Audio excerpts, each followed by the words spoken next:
Hello, everyone, and welcome to the Washington Courts Report, the official podcast of the Administrative Office of the Courts, where I cover some of the most important news happening at the AOC and at courts across the state. I'm your host, Patric Haerle, and for today's episode, I interviewed the AOC's own Christopher Stanley and Robin Zimmermann on their important work helping thousands of Washingtonians through the Blake Refund Bureau. Chris and Robin explained the Blake decision and the importance of their work better than I ever could, so let's dive right into what I found to be an enlightening and inspiring interview.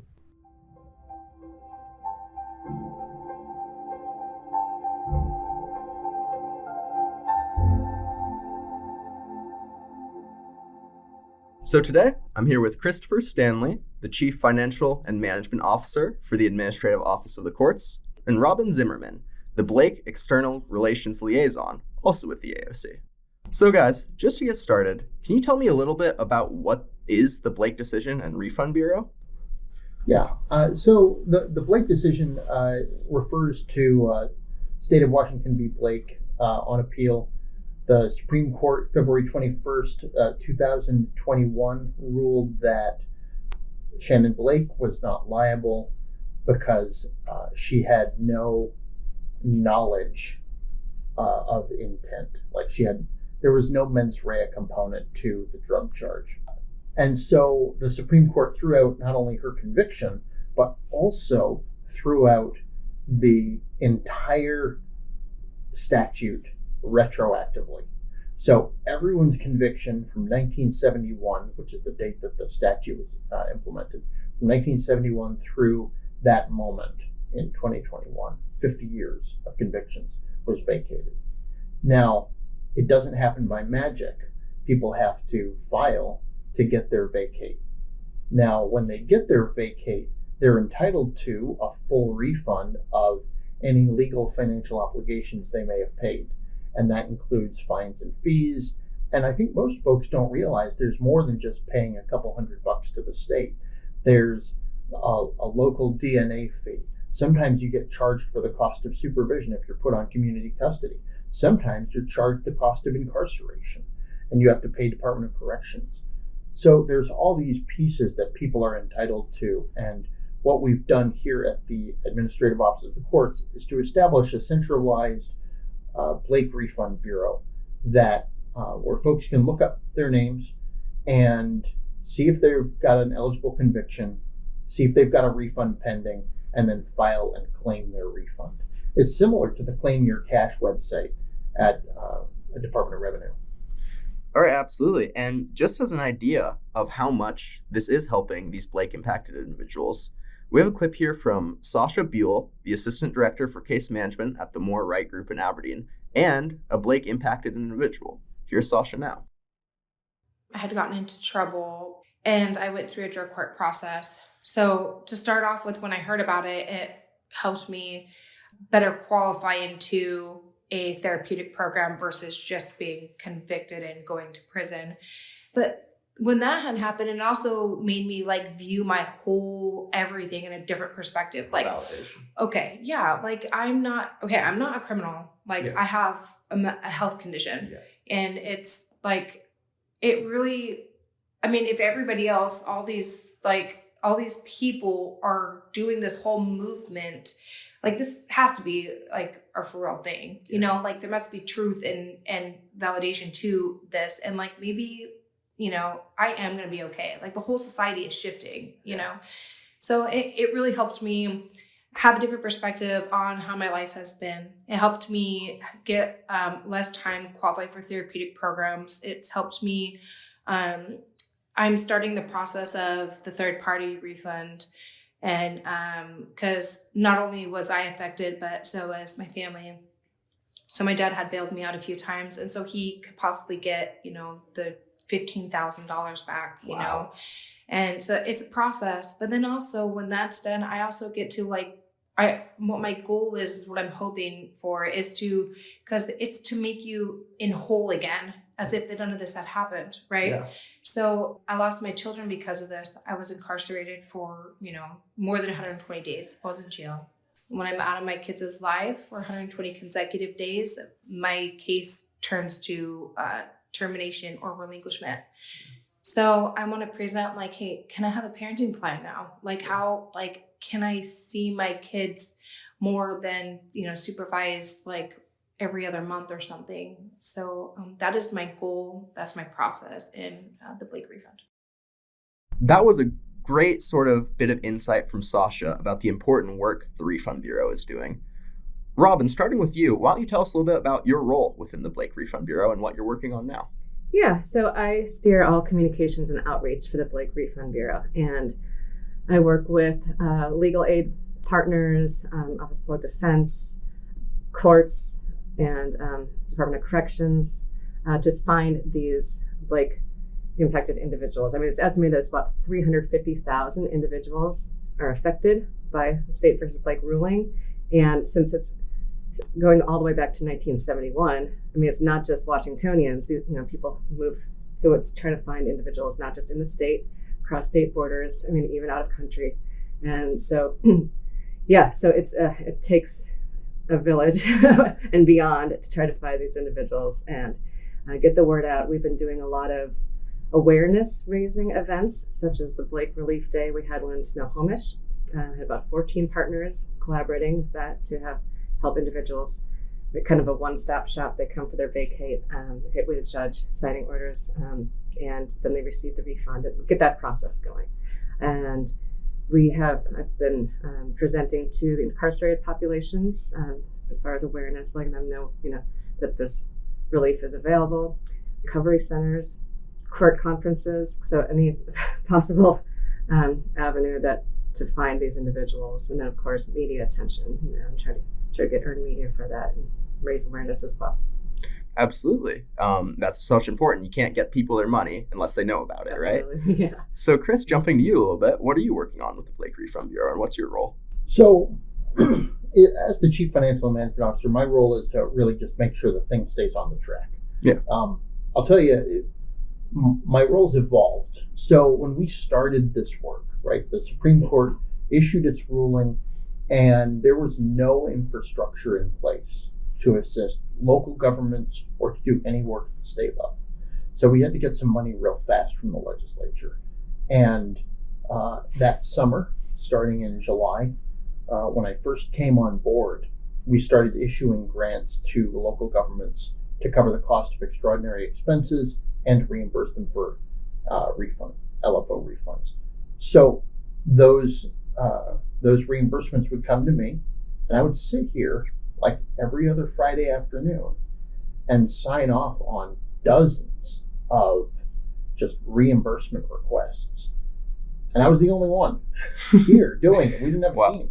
So we went to the legislature the next session and said, listen, I can't do this alone. I'm supposed to be doing other things. Please, for the love of everything, fund a team. So they did. They gave us 10 staff. Robin's part of that crew of funding, but we've got the Refund Bureau staff. We've got a couple of financial analysts, a couple of policy analysts, and we've got a couple of developers helping maintain the system. So it's evolved over time where we started with nothing, had one person doing it. Now we have a whole team. So really my function now is to make sure that they have all the resources they need and make sure the legislature knows about it so that everyone has adequate funding. We're we're in a pretty well advertised budget shortfall. And we want to make sure the legislature knows that not only is this program and function critical, but it's required. Just because if there's no money to do it, it doesn't mean it's any less required. It's a court ruling, so it's the law. Of course, and you mentioned, exactly this has been going on for a while now. There's a whole team, and there's a lot of Blake impacted individuals out there. Could you tell us a little bit about how much money has already gone out to these impacted individuals and maybe how much is estimated to go out in the future? So right now, the Bureau itself has put out $4.5 million. Oh. Before that, we reimbursed, I believe it was $7 to $9 million to local governments for this specific purpose. So somewhere around 15, 18 million has gone out specifically to individuals to reimburse them. Part of the issue, though, is that, one, we can't find a lot of folks, which is why we need to get the word out. The other problem is that some folks may think they've got a refund coming, and they don't.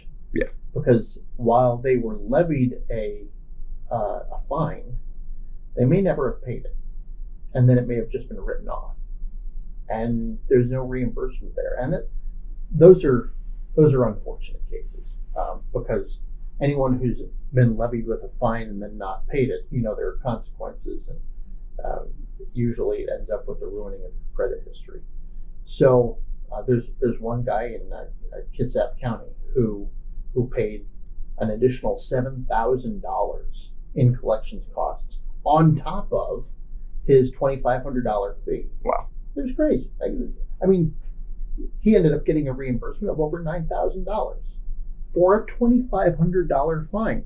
And you look at situations like that, and you're like, what were we thinking back in the 90s, man? This is wild.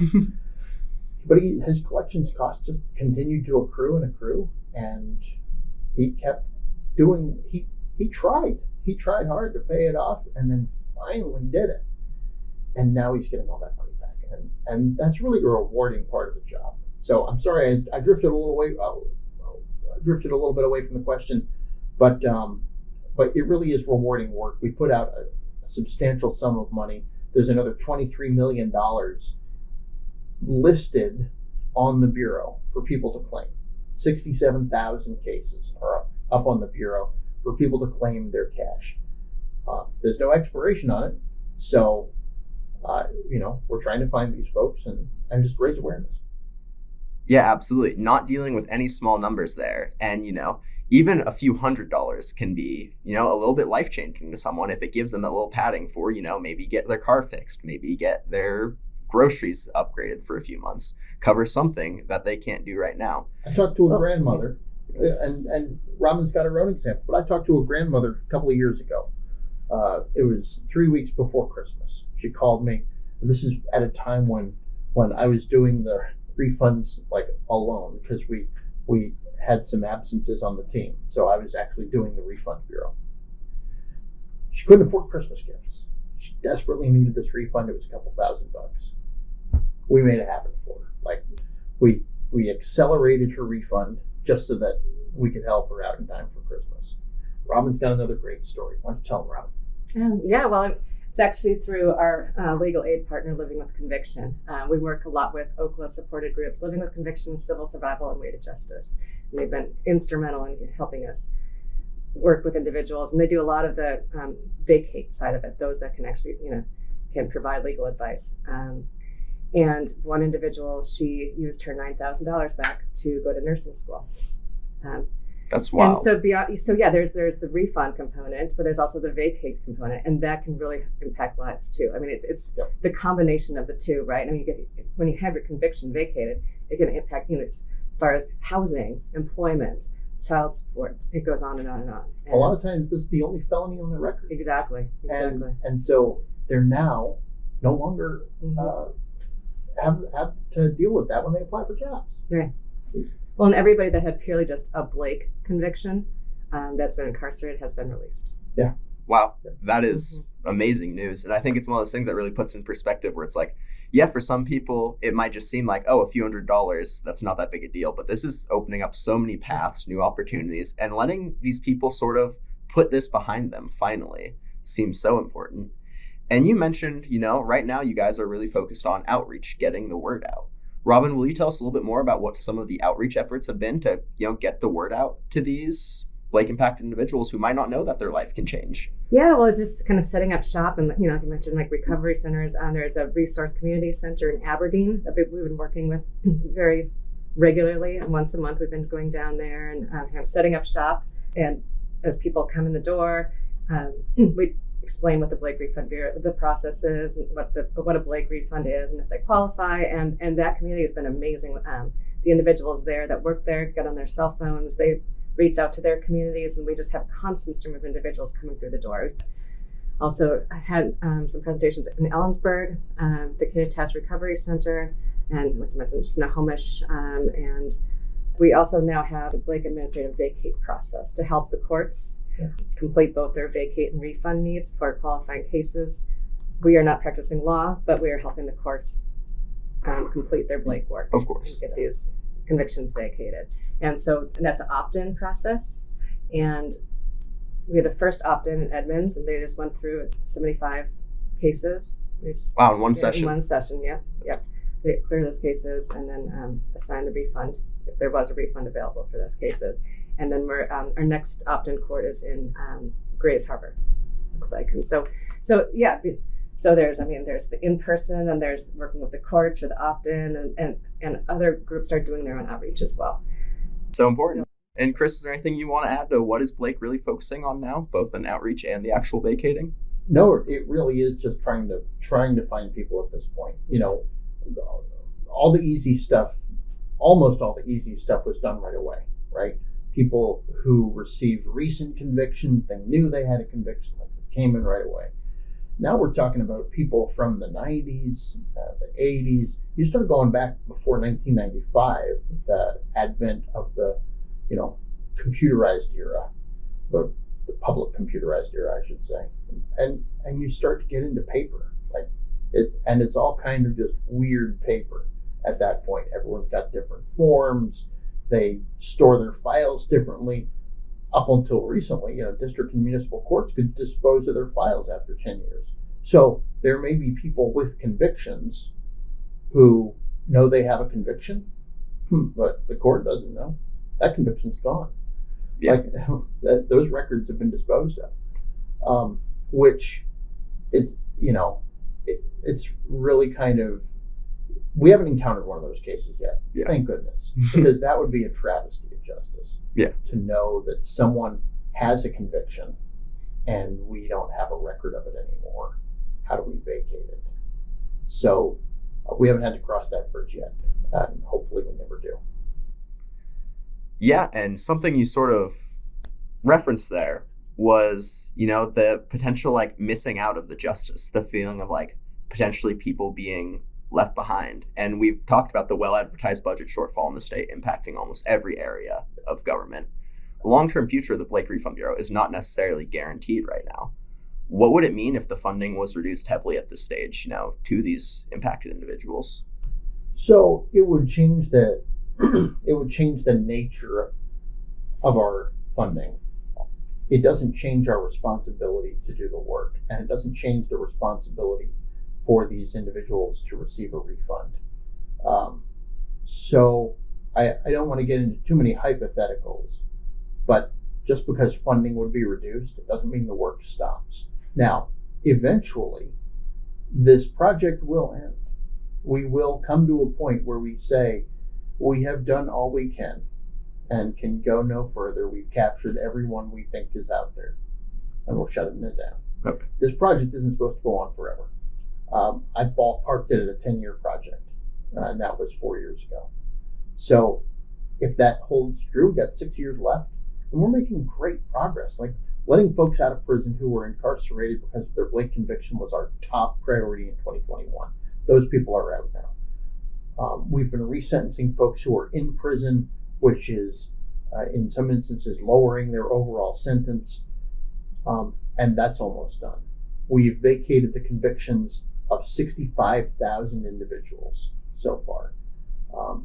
It's just this effort is ongoing, but it does have an end date.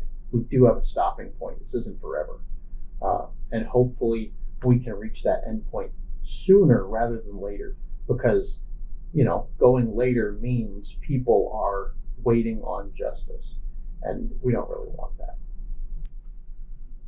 Absolutely. And is there an estimate of how many people, once it's all said and done, are going to be helped if the work continues to its full lifespan? Well, you think of it in terms of direct and indirect, Yeah. right? So directly affected people whose name are on the rap sheet, right? Probably around 350,000 people. Wow. But if we're talking about an indirect impact, that's where you need to take into account the families that have been impacted, the parents, the children, the friends of these people who may have tried to help them at the time, and now you're getting into millions of people, and that's the impact we're talking about. The drug war from the 80s really was a widespread effort, and so it really did touch most of our communities, and that's something we got to recognize somehow. Probably not through the Refund Bureau, but it's just something we need to keep in our heads. It's not just the 350,000 directly impacted individuals. It's their communities and the people that supported them as well. Yeah, that's so important. When you talk about the war on drugs, there were millions of people impacted. And I think this is a really, important step showing on like how we can help people that have maybe had injustice done to them. So with these, 350,000 directly impacted people and millions of indirectly impacted, I want to ask, a lot of work still to be done. What's next for the Blake Refund Bureau, Robin? Continue the work to find these individuals, get the word out. Word of mouth is really important. Relying on partners across the state, across state borders, just to help also, inform individuals about the available relief. And Chris. Yeah, I mean, that's like one of the next phases, right? Mm-hmm. These people may not just be still living in Washington. Yeah. Like, I only moved here 20 years ago. So you envision people who have a conviction from 1994 in, I don't know, Oakville or something. Yeah. And now they've moved like 14 times. And now they're in Nashville or something. Like, how do we contact those folks? Where do we find them? And we haven't really addressed how we're going to do that yet. Our outreach budget is not nearly adequate to cover a nationwide campaign. Right. And there are thousands more partners we would have to engage with in order to launch a nationwide campaign. Right now we're focused on Washington, but at some point we're going to have to think about that alternative outreach plan. Yeah, it's kind of limited to media at this point, getting media exposure. Yeah. Nationally. Getting on things like podcasts, for example. Exactly. Right. Yeah, absolutely. Well, on that note, I want to thank you both so much for coming on the show and the important work you're both doing, getting people the justice and the opportunities they deserve. Is there anything message you guys would like to end on? This is just really important work, and we're committed to it here at the Administrative Office of the Courts. Yeah. Well, I would like to end on a message from Ryan Rowell, also from the More Right group in Aberdeen, who you guys have been working with, about just what your work you two provide means to people. And with these members of the community that you're helping, why is the Blake Outreach and Blake Refund Bureau so important, and how does it help them?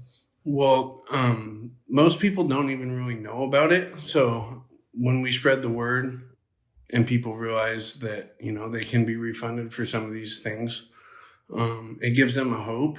And when Robin and these guys come in, the Blake Refund, when people get money back, they're excited for that. It's just a big help. It's a cool thing that everybody's doing. And that wraps up today's episode.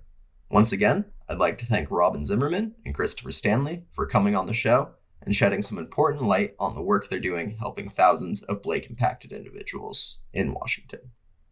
If you enjoyed this episode, you can subscribe to Washington Courts on YouTube or follow Washington Courts Report on Spotify and Apple Podcasts, where new episodes are releasing monthly. Once again, thanks for listening. Hope you have a great day.